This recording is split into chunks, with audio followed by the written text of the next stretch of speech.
Tumatakbong Pangulo mula sa Partido Federal ng Pilipinas, Ferdinand Bongbong Marcos Jr.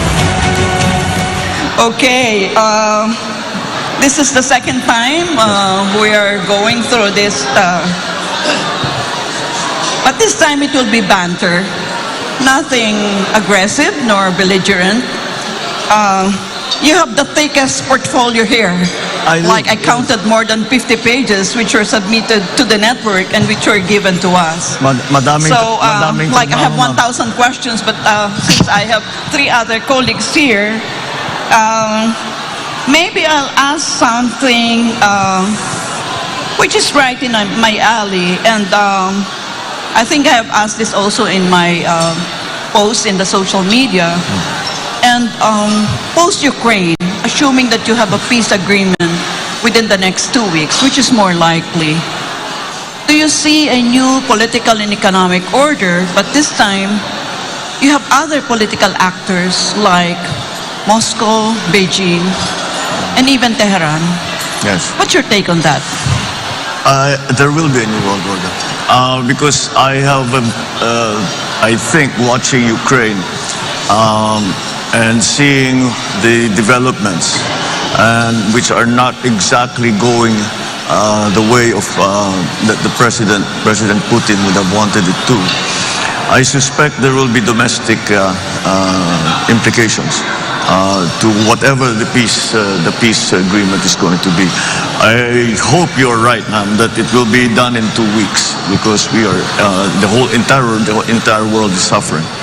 But there will be a very big change, because the how do you say, the idea, I think some of the analysts have said, I don't know if you agree with this, is that President Putin is trying to reconstruct or recreate the Soviet Union under another name. So perhaps this was his move.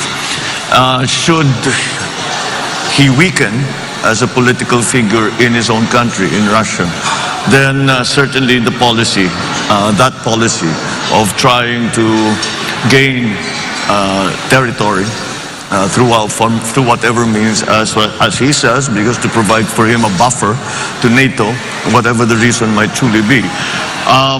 I think that will have to be re-studied by whoever will be most dominant in Russian domestic politics after Putin. So yes, I believe there will be a new world order, and I think I am certain that Tehran and Beijing are watching very, very closely what will happen to Ukraine. There will be a geopolitical balance of power. It also depends on what the reaction of the EU and the United States will be. I think the United States we can predict fairly accurately.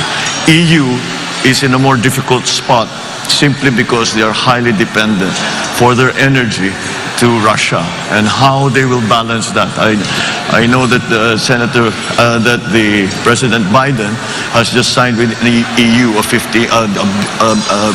deal to supply from the United States and from other countries 15 billion tons of gas, which will cover some of the needs of the EU.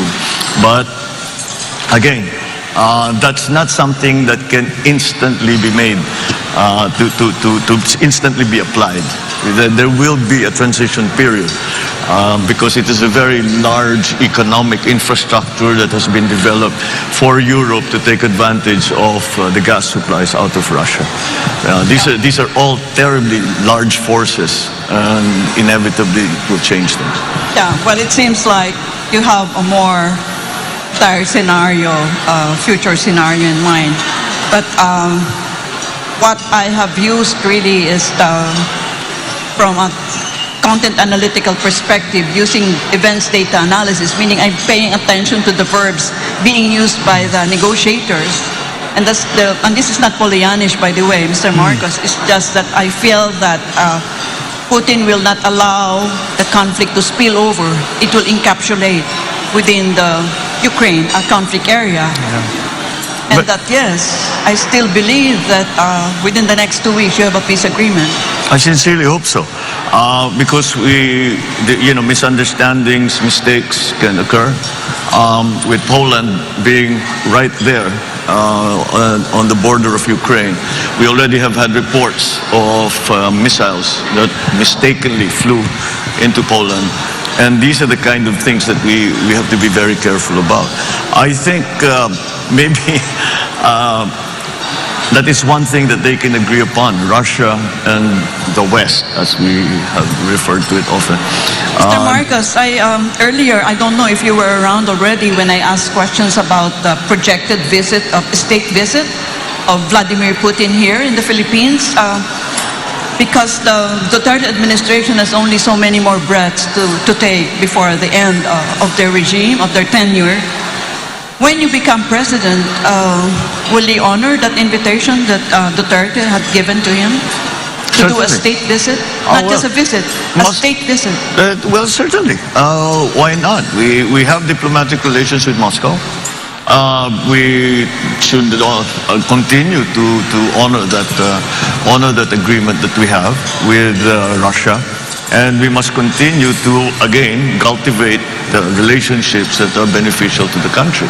And it's not, as long as we make our position very clear that self-determination is an important principle as far as the Philippines is concerned, and in that context, then we can still speak on many other subjects with Russia. Yeah, so that means you are not telegraphing something to the United States of America by welcoming Vladimir Putin in a state visit. It need not be Russia or Vladimir Putin, any country. I think that would like to come and visit and would feel that there is something beneficial to be gained by furthering, strengthening relationships between our two countries is something that we should always be open to. Thank you. Thank you, ma'am. Good evening, Mr. Marcos. Good evening. Ang tanong ko po ay ito, ang nabanggit niyo po ang phrase na New World Order na sa tingin niyo ay maaaring mangyari pagkatapos ng peace treaty between Ukraine and Russia, and you see that the world will be restructured around a new framework or a new geopolitical order. So my question is this: I hope that you realize the burden or the special task that you have as a future chief architect of our foreign policy, because in the past drawing of world orders, the Philippines never played a role in determining its position in that world order. For example, between the wars of Spain and the United States, it's the United States that defined our position in that new world order. When the United Nations was instituted after post-World War II, we were still at the coattails of the United States. But now we are an independent country. So my question is, when this new world order that you think could happen after a peace treaty gets concluded between Ukraine and Russia, how will you position our country in this new geopolitical order? It very clearly will depend on what the exit strategy will be for the West, for EU, and for Putin in the peace agreement that we hope they will sign. What the nature of that agreement will be. Will it be status quo? The forces that are in Ukraine, the Russian forces that are, and Belarusian forces that are already in Ukraine, will they just stay where they are, status quo? Will they be told to withdraw? I only say that because it is very important to Putin's position domestically. He is in a very precarious place because it has not gone according to plan. I suspect that he was hoping that it would be a similar situation as it was in Crimea, where they pretty much just walked in. with very little resistance. But then they prepared Crimea for a long time. They were helping the rebel groups, the Russian-speaking groups, and they were developing them. And they built a corridor on the east side of Crimea, within which the Russians could cross the border very easily. That hasn't been the case in Ukraine. And so, depending on how it is viewed, the peace treaty that we hope will come, it depends on how it is viewed by the local domestic political scenarios in Russia itself. That, whatever the reaction will be to Putin, will fix one of the variables in the geopolitical new world order. So we still have to wait to see what happens. I'm sure China is waiting with bated breath to see what's going to happen here. Tehran, I'm sure, as the professor mentioned, is clearly a player in this regard. And in the Middle East now, so far it has not affected the Middle East in any way so far. But maybe if it works out for Russia, if it works out for Vladimir Putin, China might be emboldened to make their own moves. Tehran might be emboldened to make their own moves. On the other hand, if it is very much a rejection of the idea of Putin of taking over a country, then perhaps that will also influence their thinking as to what can and cannot be done for their own interests. So yes, I don't think we can predict very closely, because we cannot.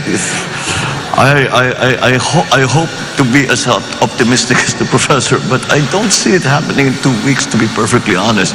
I hope it is. I hope it does, because the economic effects on every single person in the world has been enormous. And it is going to be enormous for a good long while. It's not going to go away anytime soon. Sir, since we have a mutual defense treaty with the United States, that would affect, I'm sure that would play a role in how, our country would position ourselves in this new geopolitical world order. So my question is, to what extent will you allow the United States influence your actual decision making in how you're going to craft the future foreign policy of the Philippines when that new world order has already taken shape? Well, we have a very special relationship with the United States, and it's something that we have had and developed over 100 years, starting from being essentially a colony to a very strong partner here in this, especially in this part of the world, in the region. And that, I think, has been a good thing for both countries, both for the United States and for the Philippines. And that I think we can still depend on that. But the scenario that you spoke about, where we historically have always been with the United States, is still, I think, a carryover, a hangover of the Cold War. And we discussed it a little bit the last time. And I don't think the geopolitics of today are the same. And we now have to tread that very fine line to make sure that it's the Philippines, it's the Philippine interests that are the primacy of Philippine interests in anything. Now, in geopolitics, especially, we have another superpower 600 kilometers from our coastline, China. That puts, again, the Philippines in quite a precarious position. We're lucky because we're important geopolitically, even just we're strategically. We are unlucky because we are important geopolitically, and we've become a bit of a hot potato when it comes to that.